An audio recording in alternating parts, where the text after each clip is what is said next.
So today we're talking about video content and why it's so important. And I've used this still of a coffee being poured as an example because everyone knows that even if you don't like coffee, there's a sort of elegance and a romance around it that creates something visual, cinematic, and it stirs things in people because the smell of it. I know people who don't drink coffee, but they like the smell of it. Obviously, lots of people meet up with their friends and their family for coffee. It's something that creates an emotion within inside us. Whereas the picture, okay, actually, the picture doesn't do too badly. It's still nice. But had this been just a description, someone pouring coffee, would not have done anything, for the user.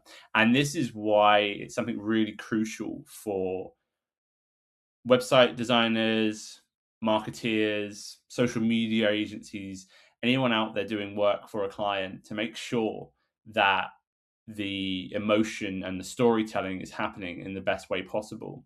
It's not right for every industry. There are certain industries where there are different formats that are going to be best, but the user has changed a lot in the last 5 years, but actually now weekly changing. The habits that we are having are changing rapidly towards the way we consume things is very heavily now on video, and that's because of platforms that are designed around video content. So it's not always possible to make videos. A lot of my clients particularly don't have time to do videos. They also aren't really happy to do them. Some of them feel self-conscious or nervous about doing that and worried about how they're going to come across. And they then might rely on video content from perhaps the work they do. Now, that can be okay. Like I said, if it's something nice like a coffee, but I work with like a drainage company and a roofing company and things like that, where the videos, unless they are a kind of behind the scenes giving someone an insight into that world, they're not going to be the best thing, in terms of attracting people to that. Sometimes if it's a problem, if, say, for example, with a drainage, if you've got a blocked drain, because it creates that sense of, oh, what's going on? They might be attracted to that. So yeah, it's really important to work out what type of video content is going to bring someone in and attract them in the best way as well. What we don't want to do is put them off. For example, if you have, I don't have this, but if you had a client messing around on a building site, yes, it might get a big viral impact. Even if you've got someone larking about with a builder's hat, chucking it on a pole or something like that. But that actually might put clients off. If they see you as unprofessional and they don't want to hire you because you're a danger on a building site.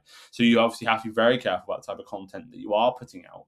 And it needs to be useful, entertaining. If you've got a particularly expertise in something, then showing that can be a good way of reaching people.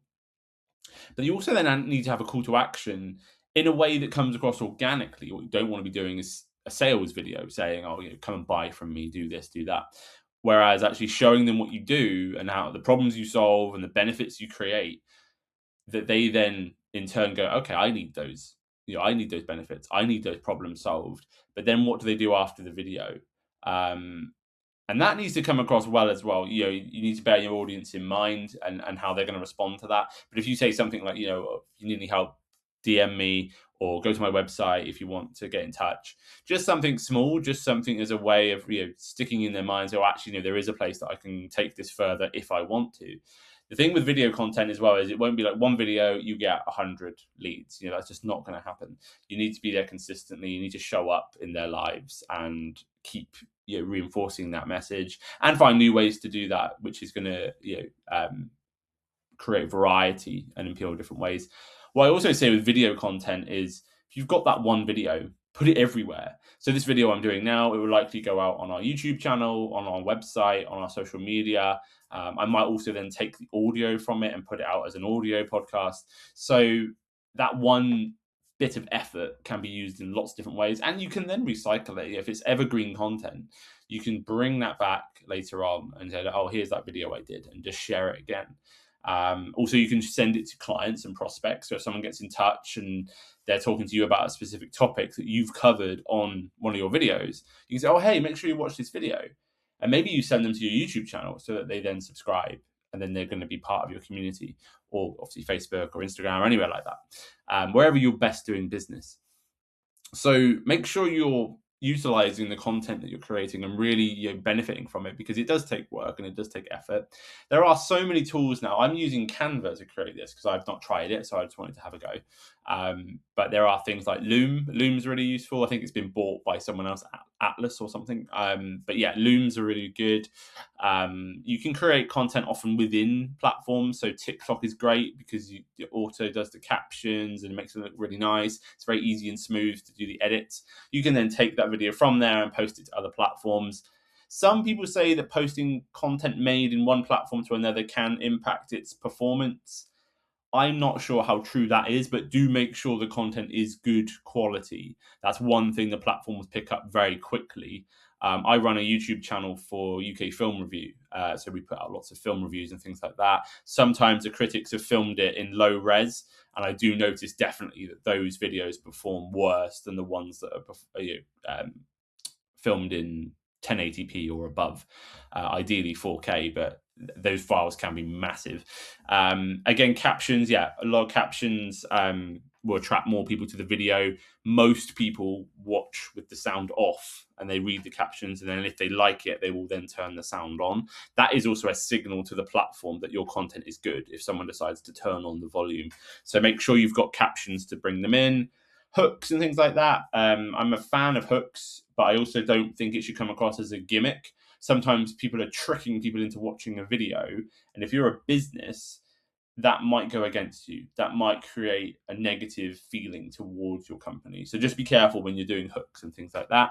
Also be careful if you're bringing in outsider third-party sounds or music.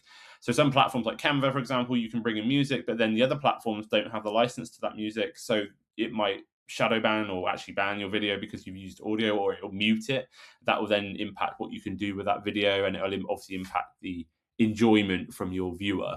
So yeah, just be careful anything like that, anything you don't have the rights to. Same with imagery and videos if you're using stock stuff. I do tend to say stay away from stock stuff generally because I don't see how much it benefits you. And I see that from people using like branded stuff. So maybe they use a certain brand of coffee, for example. They're then using that coffee's content. Have to think to yourself, how much is that benefiting you, or are you just promoting them for free? Whereas actually, if it's your team member holding that bag or something, then that's going to, help you more. So hopefully that's been useful. This whole thing was about video content and the ways in which you can use it.